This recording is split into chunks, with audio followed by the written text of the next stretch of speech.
Pues para mí es un privilegio poder estar aquí. Todavía el viernes que pasé yo junto con Fermín en Dallas, nos preguntábamos si iba a poder regresar. Yo creo que el Señor tenía algo en su mente porque hablando al aeropuerto en Dallas estuvimos indagando y todos los vuelos quedaron cancelados por causa del clima, menos el mío. Así es que me tendrán que aguantar porque son planes del Señor. Y gracias, Fermín, por esa introducción y por la invitación que me has hecho para estar aquí en esta mañana. Me siento muy privilegiado y más que nada por tantos años de relación con la familia García, que para mí ha sido una bendición y una inspiración y lo siguen siendo. Y siempre que me invitan a predicar en otro lugar fuera de mi congregación, viene la pregunta: Señor, ¿qué les voy a decir que no sepan ya? Y ahora que me di cuenta que realmente la gran mayoría son de casa, porque hubo no tantos nuevos que levantaron su mano, dije yo, bueno, el mensaje es tuyo y la palabra es tuya, así es que tú toma cargo ahora, porque el temor a veces nos invade. Y platicando con Fermín el otro día, en esta semana pasada que estuvimos juntos, le comentábamos que muchas veces la iglesia cae en una situación en donde hay gente que dice: yo con conocer al Señor me basta, con haber aceptado a Cristo ya lo tengo y ya está resuelta mi vida. Y hermanos, quiero decirles que habiendo hecho una oración para aceptar a Cristo, no es todo. Es sencillamente el inicio de una vida. Porque el único a quien el Señor le dijo: hoy estarás conmigo en el paraíso, fue al ladrón que estaba en la cruz junto a él, y él ni siquiera tuvo tiempo de irse a bautizar o a hacer buenas obras, ni pagar diezmos, ni nada de eso. Pero él es el único que yo sé que así le dijeron. Cuando nosotros nos quedamos aquí en esta vida, en esta tierra, y yo acepté a Jesús hace mucho tiempo, bueno, de hecho fue el siglo pasado, ¿verdad? Pero, es cierto, digo. A veces pensamos que, bueno, yo me acuerdo de chamaco, a veces me preguntaba, bueno, yo ya soy cristiano, ya acepté a Jesús, ¿para qué necesito la iglesia? Hasta que aprendí que mi vida en este mundo depende de estar en una relación íntima, una relación cercana con Jesús. Y qué mejor estar en una relación cercana con Jesús, entendiendo que la iglesia es su cuerpo. No podemos separar una relación personal con Dios de una relación personal con la iglesia. Así es que les felicito a todos los que están aquí en esta mañana, porque por lo visto entienden eso perfectamente. Pero les quiero decir una cosa, y de lo que preguntándole al Señor, hace unas semanas cuando Fermín me llamó y me dijo: ¿sabes qué? Quiero que yo voy a estar fuera ese día, tú por favor predica, etcétera. Le preguntaba yo al Señor: bueno, ¿de qué predico? Y el Señor me dijo: regresa a lo básico. Recuérdale a mi pueblo. Recuérdale a la iglesia que mientras están aquí, no es cuestión de venir un ratito el domingo en la mañana. Es cuestión de vivir día tras día, momento tras momento, en una relación íntima conmigo. Así es que, por no encontrar un mejor título, le puse como título a lo que voy a estar diciendo hoy: comprendiendo lo que sigue. Porque entiendo que la gran mayoría de ustedes ya aceptaron a Jesús, ya hicieron la oración de inicio. Y la pregunta es, bueno, ¿y ahora qué? Bueno, ahí les viene. Así es que tengan sus Biblias a la mano, porque recuerden aquel pueblo en Grecia que les predicaba Pablo, y lo primero que hacían, iban corriendo a sus casas, sacaban los rollos ahí de la escritura que tenían, y esas gentes de Berea se ponían a leer ahí a ver si era cierto lo que Pablo les había predicado. Así es que recomiendo que hagan exactamente lo mismo. Consulten sus Biblias. Voy a estar haciendo referencia a algunos versículos y quizá no tengamos tiempo de leer todos los textos en su totalidad, pero apunten las citas, vayan a casa y estúdienlos con cuidado en ese momento. Bien, una de las cosas que necesitamos establecer en lo básico es la necesidad, escuchen bien, la necesidad de un redentor. ¿Cuántos de ustedes, bueno, creo que no sucede aquí, pero en mi congregación sí a veces sucede? ¿Cuántos de ustedes han ido a empeñar algo a una casa de empeño? Y si quieren recuperar la prenda, ¿qué tienen que hacer? Tienen que pagar y redimir, ¿verdad?, la prenda para podérsela llevar una vez a casa. Bueno, Adán empeñó a la humanidad cuando desobedeció a Dios y comió de ese fruto prohibido.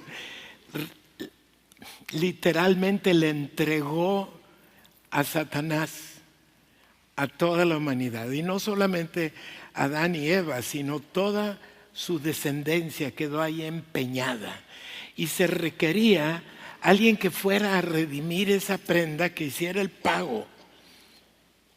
Y tenía que ser alguien que tuviera no solo la autoridad, sino que fuera el dueño genuino de la prenda, para que la redención de esa prenda fuera válida. Y el único sin pecado y con la autoridad de vida para poder redimirnos fue Jesús. Y me van a decir, no, pues esa historia ya la conozco. Espero que la conozcan y que la conozcan bien. Pero no termina ahí la historia, ¿verdad? Necesitamos un redentor y sabemos que solo hay uno. Esas corrientes que dicen que todos los caminos llevan a Dios. Bueno, todos los caminos deben llevar a Jesucristo. Jesucristo es Dios y en ese sentido es cierto. Pero no todos los caminos dentro del entendimiento y la voluntad del hombre van a redimirnos. ¿De acuerdo? Ok. Bien. Entonces vámonos a la siguiente pantalla. Todos conocemos muy bien el pasaje de Juan 3:16, y yo sé que cuando menos el 16 se lo saben de memoria, ¿verdad? Vamos a repetirlo todos. Porque de tal manera amó Dios al mundo, que ha dado a su Hijo unigénito, para que todo aquel que en Él cree no se pierda, sino que tenga vida eterna. Ahora, muchos conocemos ese versículo y lo hemos memorizado desde temprana edad, pero hay otros dos versículos más que son muy relacionados y de mucha importancia con este primero del versículo 16. En el 17 dice, porque no envió Dios a su Hijo al mundo para condenar al mundo, sino para que el mundo sea salvo en Él. ¿Sí?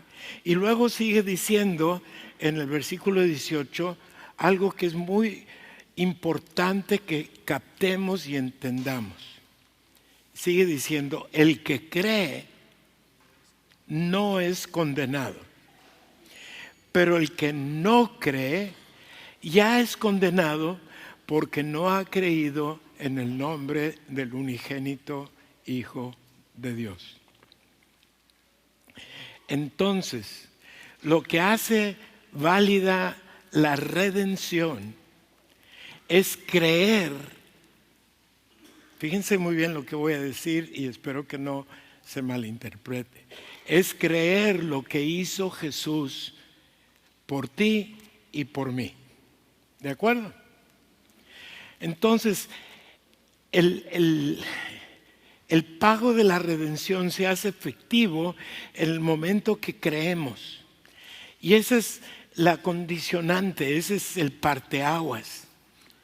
¿Sí? Muchas personas piensan que la Biblia se divide en Antiguo y Nuevo Testamento. Y en cuanto a la cuestión literaria, podemos pensar de esa manera. Pero realmente si vemos la Biblia en todo su contexto, el parteaguas es la cruz. Porque antes de la cruz no había redención. Después de la cruz hay redención. Y luego Pedro dice, un versículo muy interesante, dice que el Señor se entregó en propiciación o en expiación por todos nuestros pecados. Y luego sigue diciendo, y no solamente los nuestros, sino los de todo el mundo. Y alguien por ahí puede decir, entonces todo el mundo está salvo. No. El que no cree ya es condenado porque no ha creído en el nombre del unigénito Hijo de Dios. La sangre de Jesús derramada en el Calvario fue suficiente para el perdón de pecados de toda la humanidad. Di conmigo, toda la humanidad. Pero los que se salvan son los que creen. Porque para ellos, para nosotros, no hay condenación. El que no cree se queda condenado. Ya estaba condenado desde el tiempo de Adán. Y por no creer se queda igual.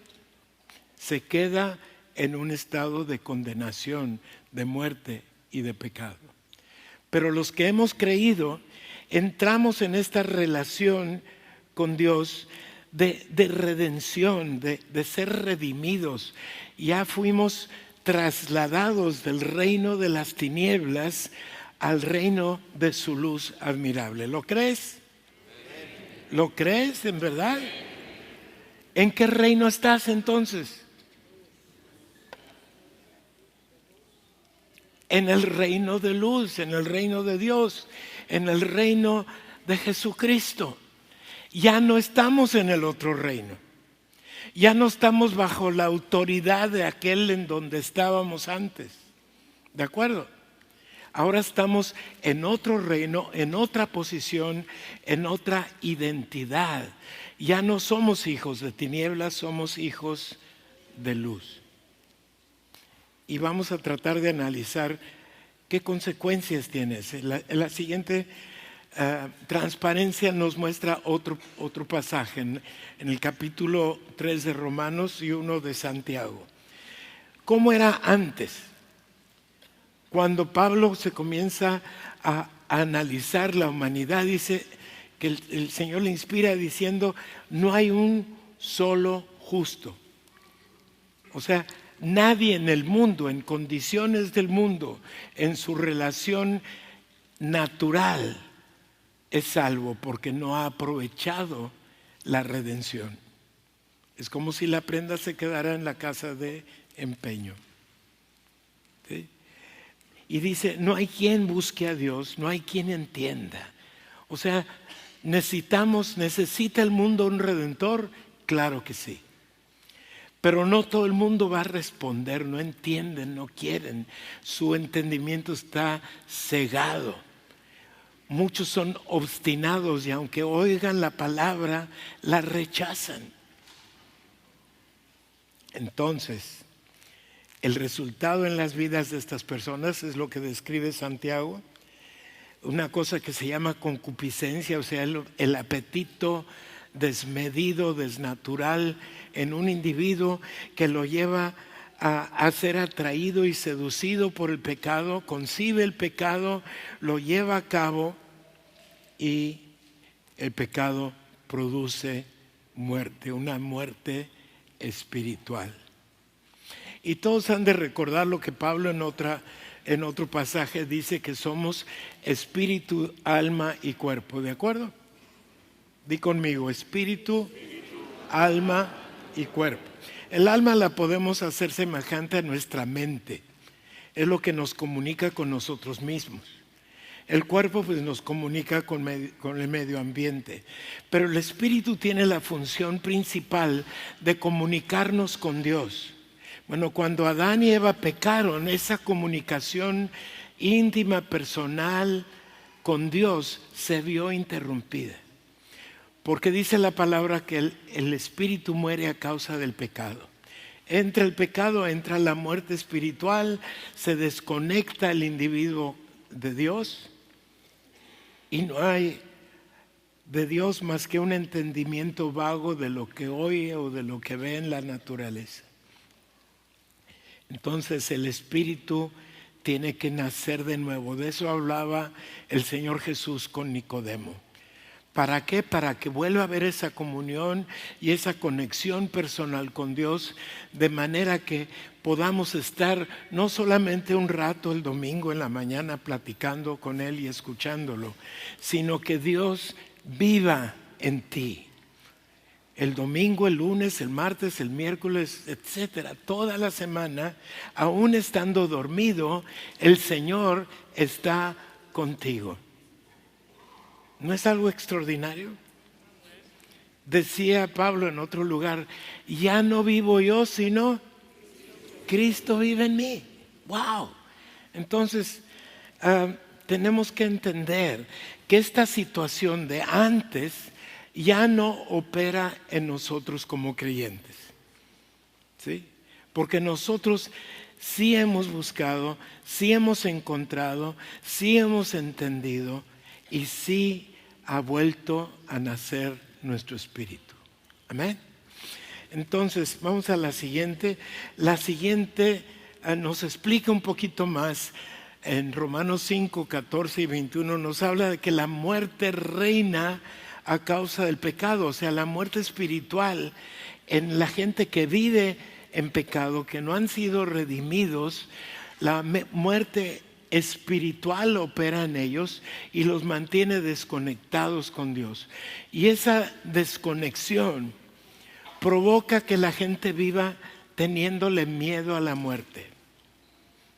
Y pregúntale, ¿cómo vivía yo antes? Estaba contemplando el cementerio con tranquilidad. A ver cuándo llego. ¿Verdad que no? Y hay gente que nos pregunta y nos cuestiona, ¿cómo es que ustedes, los cristianos, pueden cantar en un sepelio? O alguien me reclamaba el otro día, dice, ustedes que cantan aquí en las funerarias, se me hace falta de respeto por todos los demás que están llorando y ustedes cantando. ¿Qué es eso?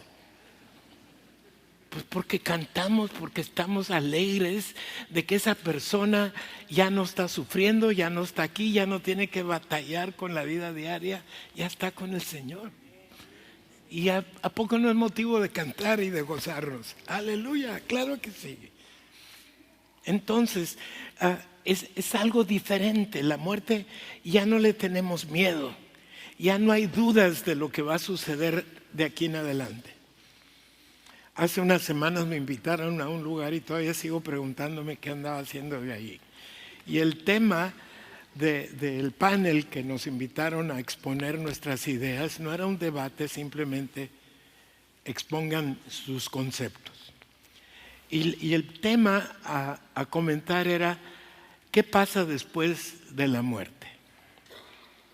Y ahí había un budista, un judío, un maometano, bueno, había de todo, ¿sí?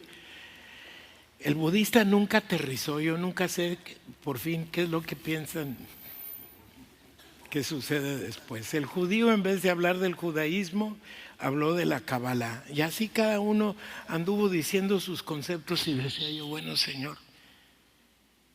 Y le dije yo a la gente que estaba ahí, le dije, miren, yo no les voy a dar mi opinión. Les voy a dar la opinión de quien tiene autoridad para hablar, y es Dios, y eso es lo que dice su palabra. Y y me senté. Por allá atrás oía un aleluya, o sí, así es. Y dije, bueno, hay 2 o 3 aquí que piensan igual que yo, ¿verdad? Y para todos ustedes que se quedaron con el ojo cuadrado con la remodelación de Grupo Unidad, no olvide seguir trayendo plástico, aluminio y cartón. Y por favor, no traiga vidrio. Muchas gracias. ya tenemos disponibles los devocionales Tiempo con Dios para adultos y Cutie Life para jóvenes que puedes conseguir en cualquiera de las 4 puertas. Y si tú ya tienes el tuyo, entonces adquiere otro, regálalo y sé de bendición para alguien más. ¿Y usted ya hizo planes para el mes de diciembre? Si no, no olvides apartar la fecha 22 de diciembre a las 7 de la tarde. Tendremos nuestra noche de luces aquí en Grupo Unidad. Y no olvide adquirir su CD Navidad en Casa, donde puede conocer las canciones que estaremos cantando esa noche y también las puede usar ahora en sus fiestas con su familia o en sus reuniones. Y ahora los invito a ver las siguientes recomendaciones.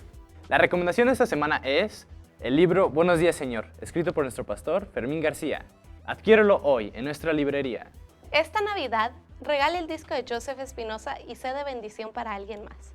Adquiérelo en cualquiera de las 4 salidas.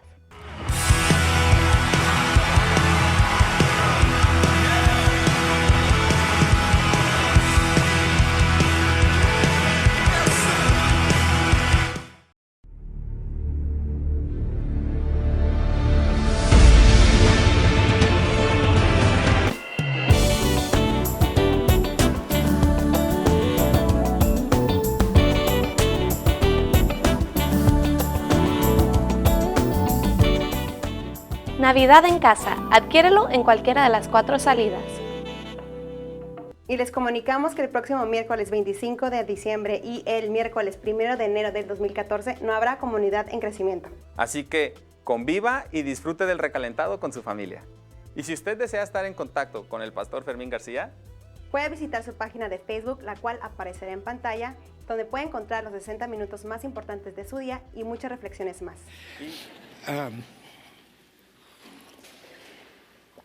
¿Por qué? Porque el mundo vive anhelando una solución a este dilema, a esta incertidumbre. Pascal decía hace muchos siglos que el ser humano vive con un vacío en su corazón que solamente lo puede llenar Dios. Lo tratan de llenar con muchas otras cosas, pero no se puede. Solamente Dios ocupa ese vacío. Y todo eso para llegar a la siguiente pantalla, y van a ver ahí una escalerita. Y la escalerita comienza con una palabra que es un poco difícil de entender y para unos puede ser hasta ofensiva. Y es la palabra depravación.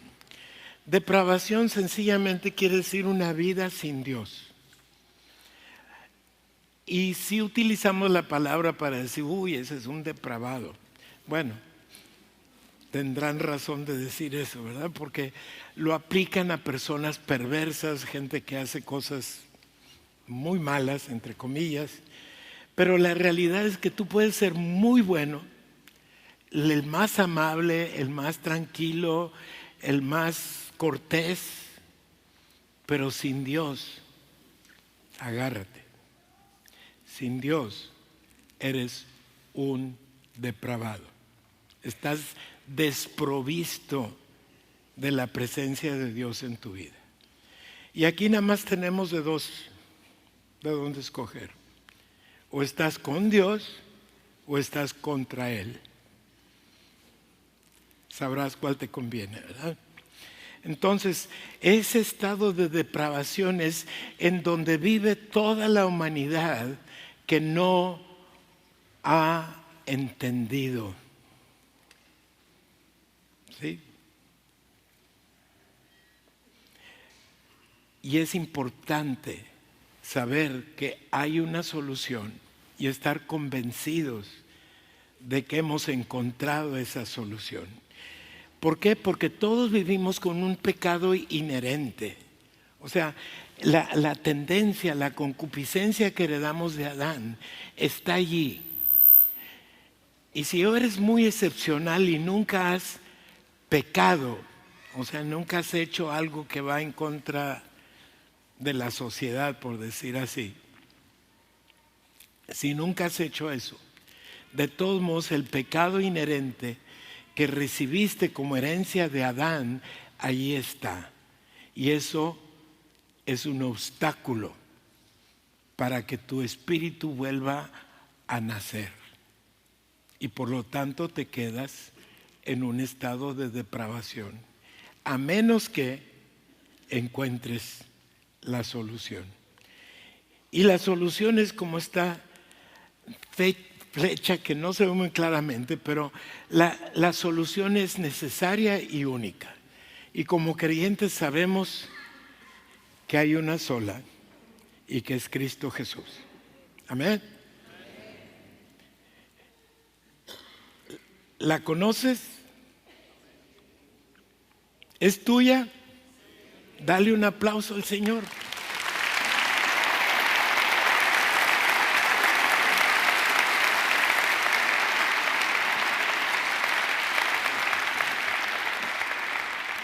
Pero ese primer escalón y salir de ese primer escalón es solamente el principio.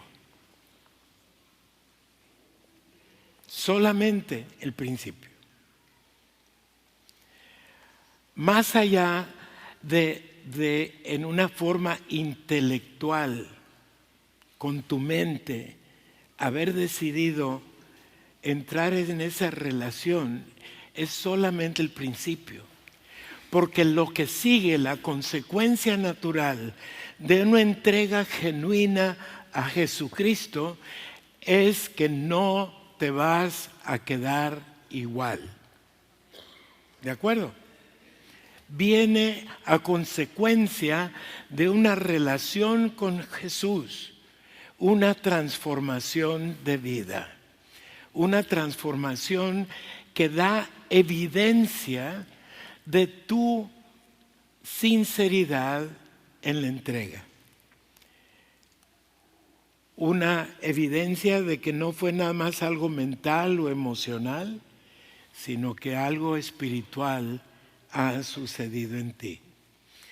La respuesta, la que sigue, la respuesta en verdad es Jesucristo. Pero tenemos que entender que el pecado quedó perdonado no cuando entregaste tu vida al Señor. Porque en la epístola a los Hebreos se nos enseña muy claramente que Jesús solamente se presentó en sacrificio una sola vez por todas. ¿Lo entendemos? No es que se está sacrificando cada rato y derramando su sangre cada rato.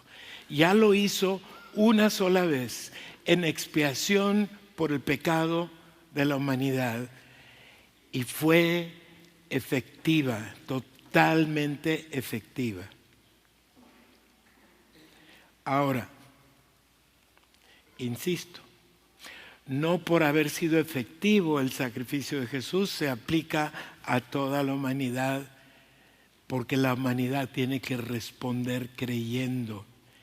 Para que ese regalo que Jesús entregó con su vida en el Calvario venga a ser una realidad en tu vida.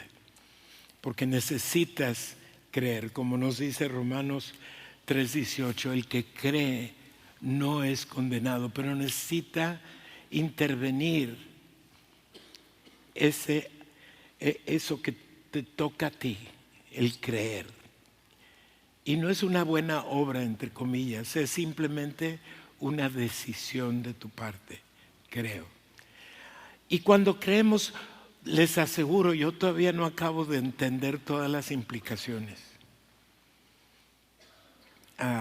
Yo entregué mi vida el siglo pasado al Señor a muy temprana edad, y sigo aprendiendo. Y no solamente eso, sino que el Señor me sigue transformando. Acabo de cumplir 76 años y ahora sí que el Señor todavía le cuelga conmigo, ¿no? Entonces, es una vida continua de conocer cada vez mejor. Y el Señor Jesús lo describe así, dice, esta es la vida eterna, que me conozcan a mí y que conozcan al Padre.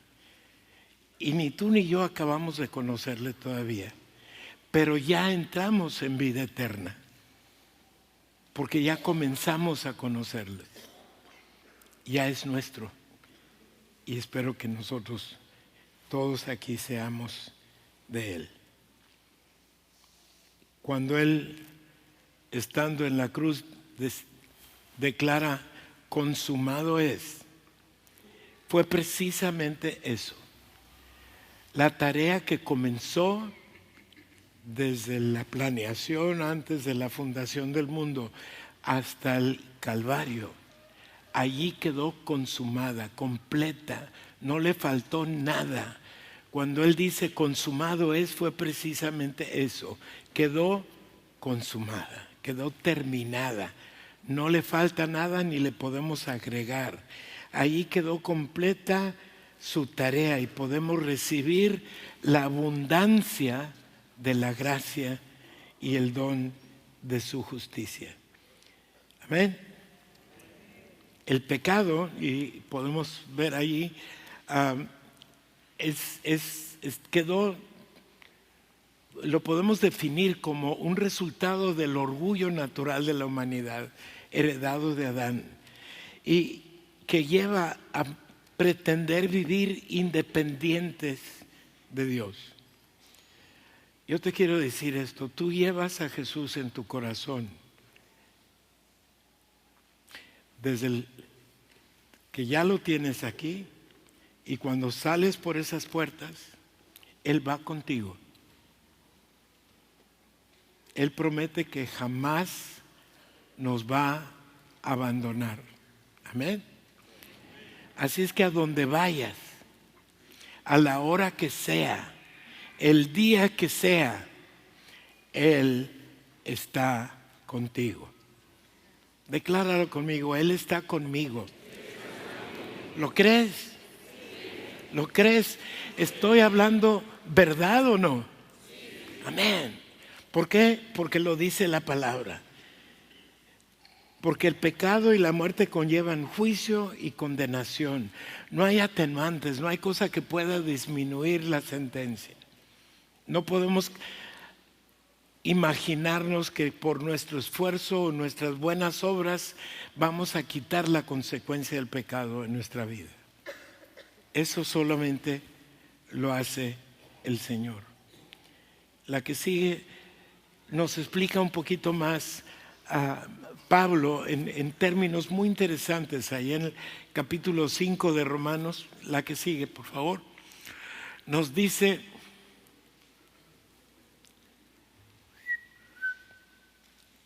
la que sigue, ¿se atoró?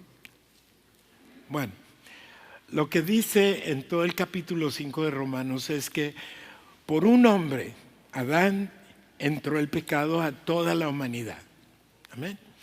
Y dice que así como por la desobediencia de uno entró el pecado y la muerte, por la obediencia de uno, es decir, por la obediencia de Jesús, entró el perdón y la vida eterna.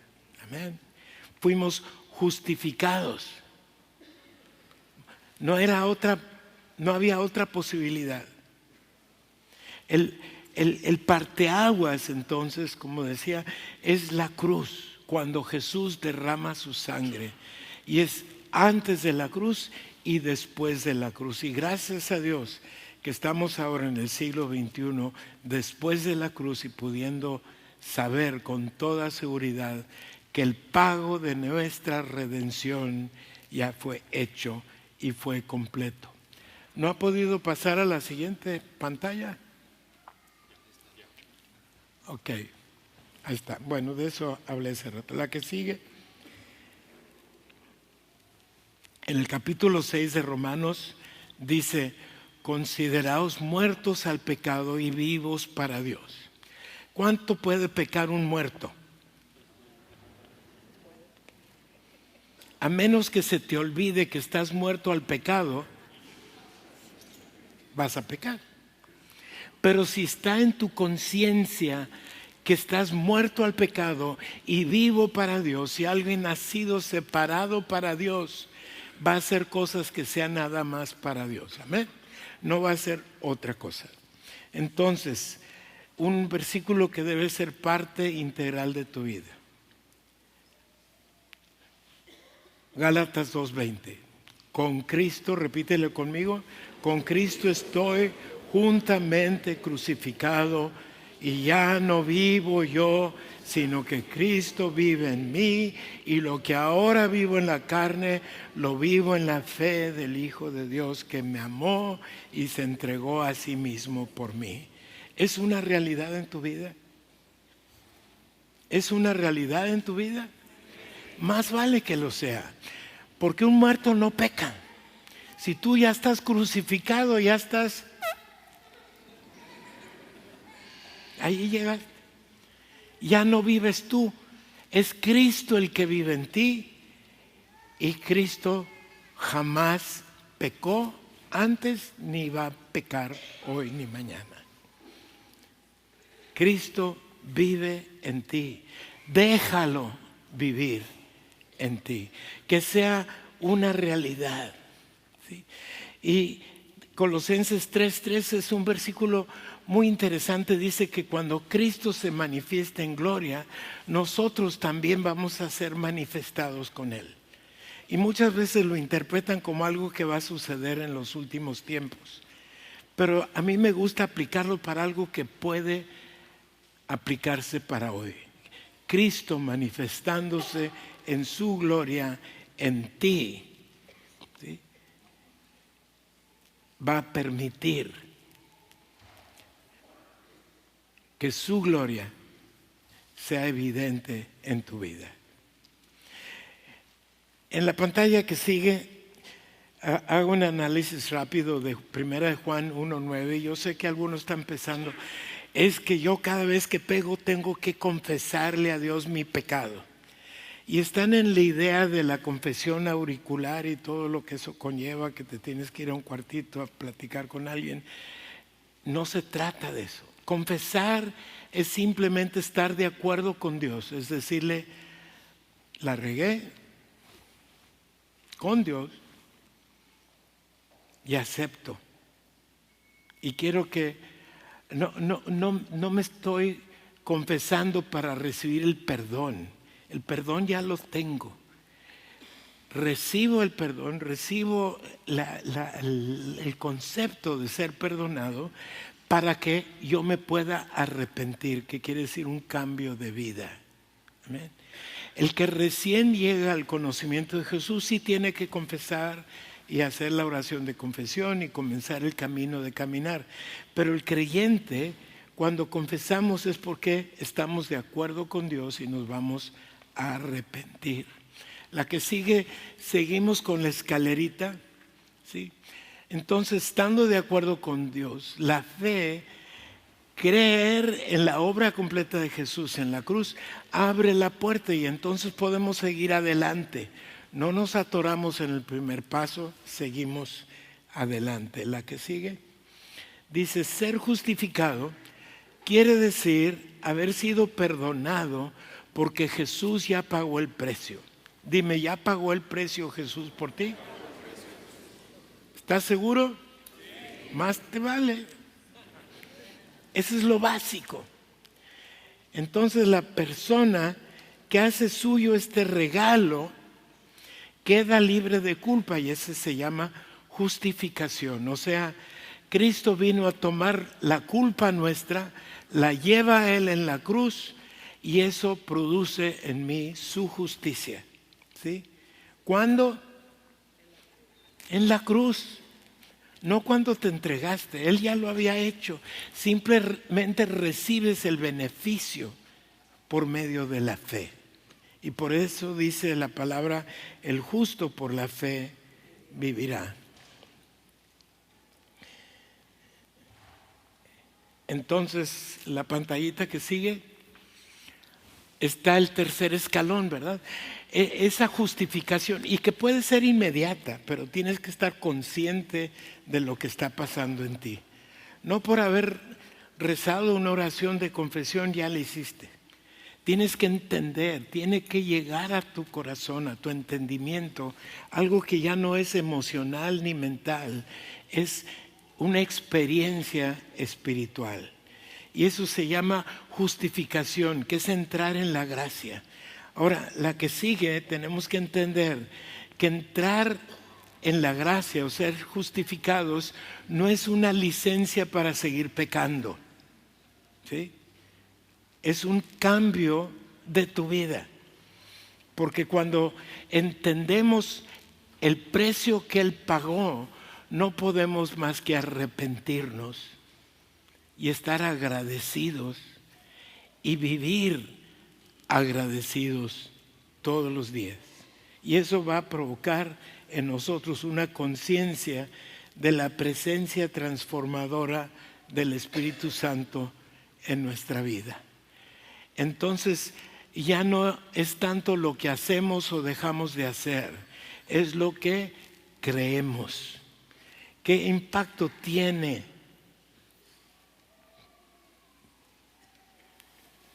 el creer esto? Es abrirle la puerta a que el Espíritu Santo produzca en nosotros. Porque no es... ¿Quién es el que produce en ti el querer y el hacer? El Señor, por su buena voluntad. O sea, Él quiere producir eso en ti, pero tú tienes que dejarlo. Yo les digo a los varones ahí en la iglesia, ustedes lo único que necesitan hacer es abrirse de pechito y decir, éntrale. ¿Sí? Es lo que tenemos que hacer, es simplemente dejarnos, que es la buena voluntad del Padre. La que sigue es un resumen de esto, es salir, me pasa la siguiente, por favor, salir de la muerte a la vida. ¿Dónde estás? ¿Abajo o arriba? Más nos conviene estar arriba, ¿verdad? La que sigue. Ya mero. Y te hago estas preguntas. ¿Cuál es tu identidad? ¿Te identificas tú como un pecador? Porque luego nos dicen eso. No, tú eres un pecador.